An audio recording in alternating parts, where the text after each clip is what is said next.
Hello, everyone, and welcome to the Jeffrey Epstein Show. I'm your host, Bobbycapucci, and this is a morning update. This morning, we're going to hop back down to the Virgin Islands and take a look at the progress of the compensation fund and just exactly where we're at in that situation.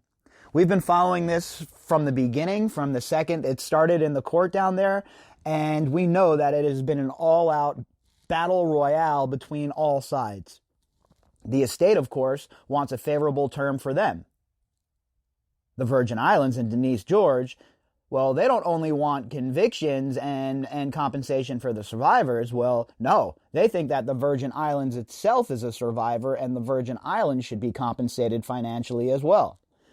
You all know how I feel about that. I think that's a big load of bullshit. I think it's garbage, and I think it's disgusting, honestly, that they would even try and position themselves as an entity that's going to get some money out of this, considering all of the favorable situations and the favorable spots Jeffrey Epstein was put in within the Virgin Islands from elected officials and bureaucrats and people in places of power.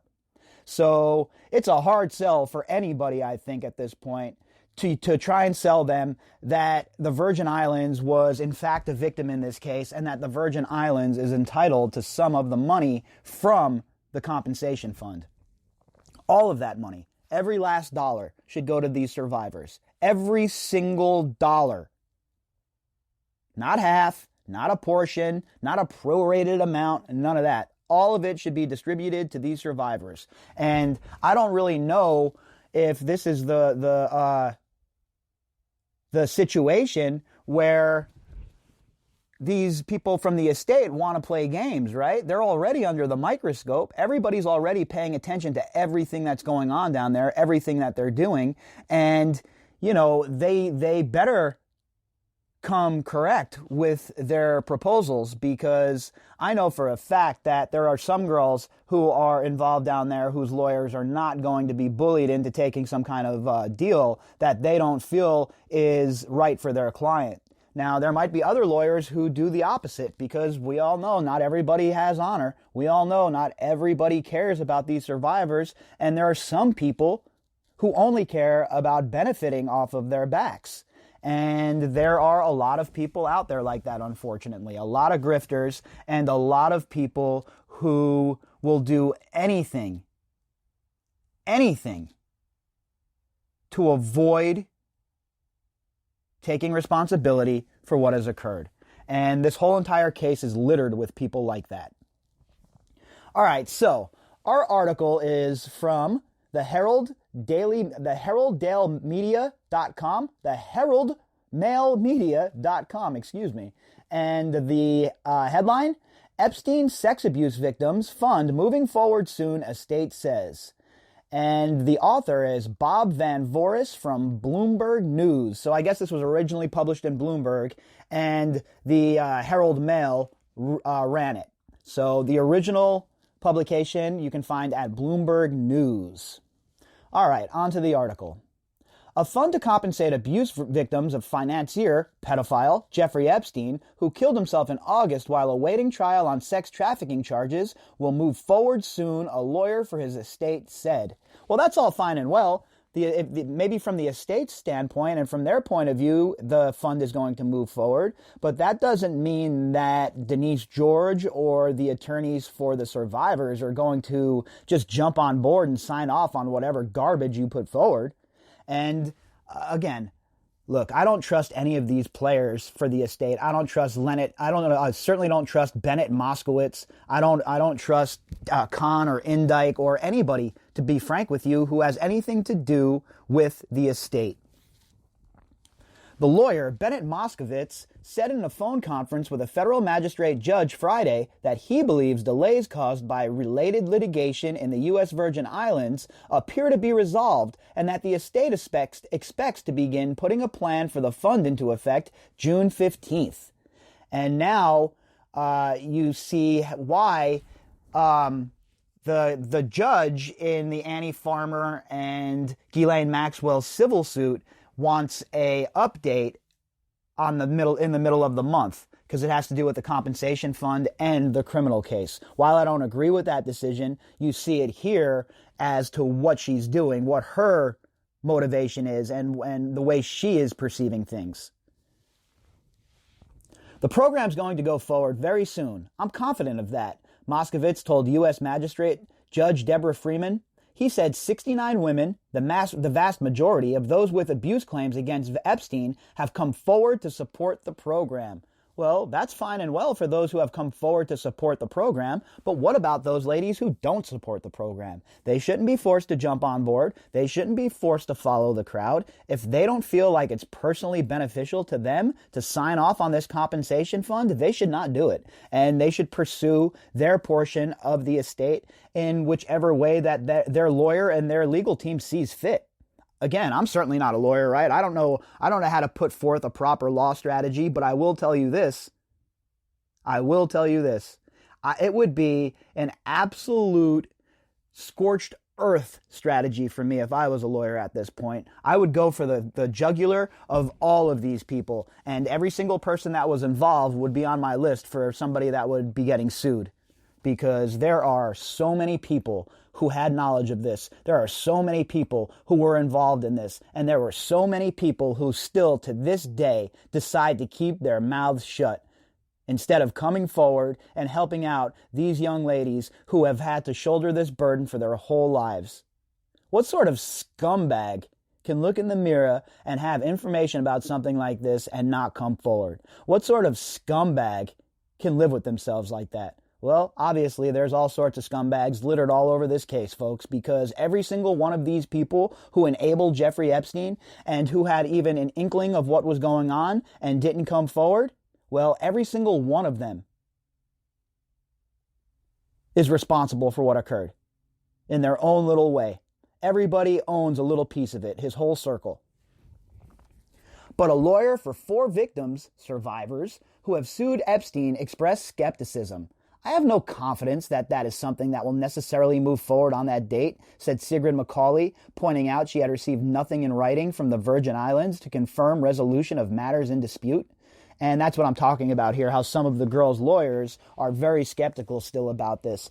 And you'll notice which lawyers are skeptical and which ones are running and rushing to get this signed off. You know, again, I hate to be cynical about things, but I wonder what the portion some of these lawyers are taking from their clients. If it was me as a lawyer, I would be doing all of this pro bono, and not only doing it pro bono, I would be doing my best to help the girls as they navigate their way through this, as far as helping them get the mental health help that they need, or if they need help getting schooling or whatever it may be. That's what I would be doing as a lawyer, and some of these girls have that, right? There are some lawyers that have been that kind of person to them. Brad Edwards, Sigrid McCawley's been great, and there's others as well. But there are some shysters out there, folks. We know that. We know about the ambulance chasers of the world. We know about the lawyers who are just seeking fame. We know about the lawyers who are just trying to stamp their name on something to, build their own profile. And we've seen the way they conduct themselves, and we know that they don't care about their clients for the most part.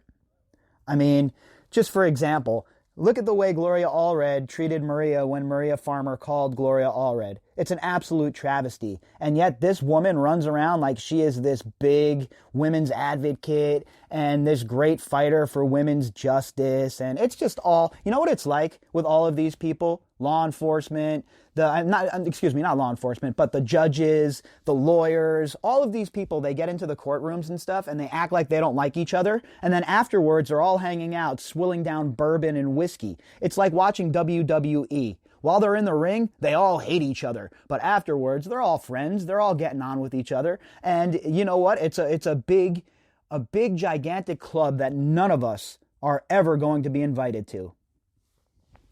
Epstein hanged himself, allegedly, in a Manhattan federal jail cell about 5 weeks after he was arrested on federal charges of trafficking underage girls for sex.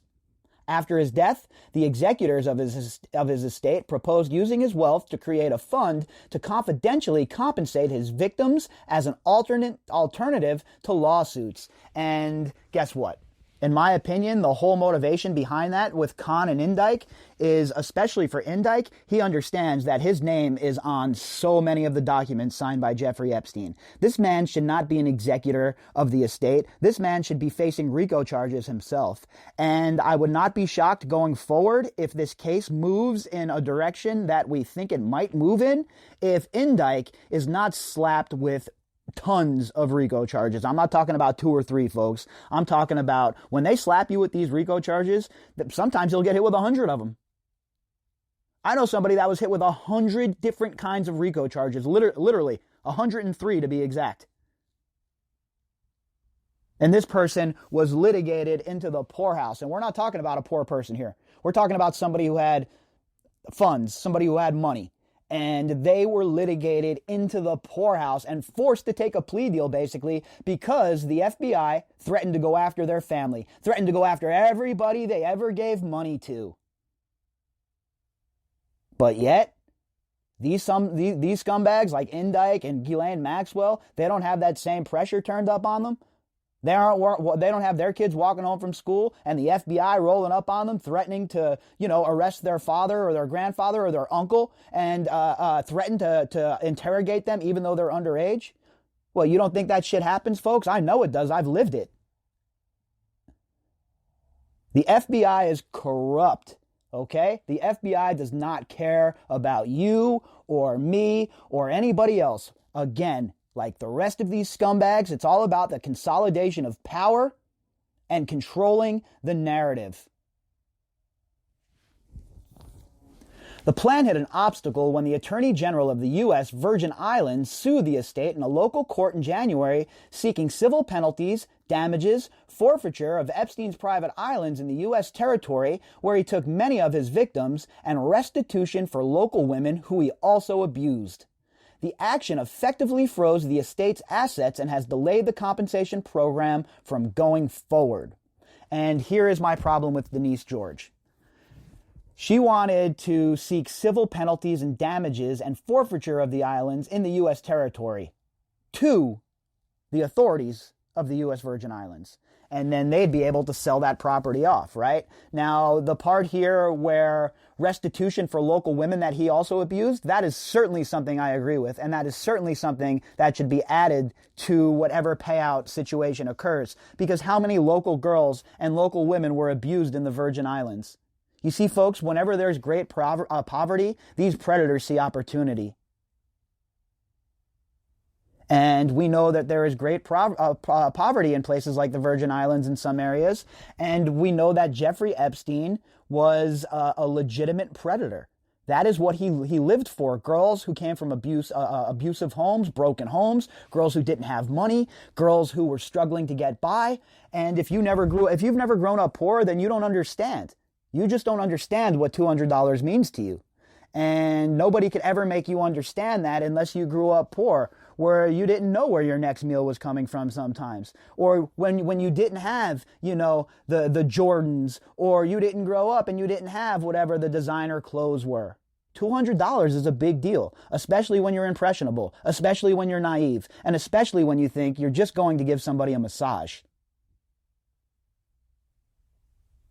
So to think that that wasn't occurring in the Virgin Islands, you would have to be naive to believe so. In my personal opinion, there are certainly local girls and local women who have been abused by Jeffrey Epstein, and either they have just decided not to speak out, or they are still just too afraid to do so.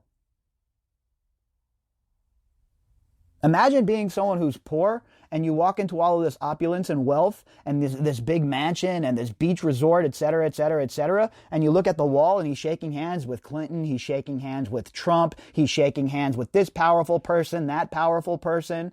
It's intimidating.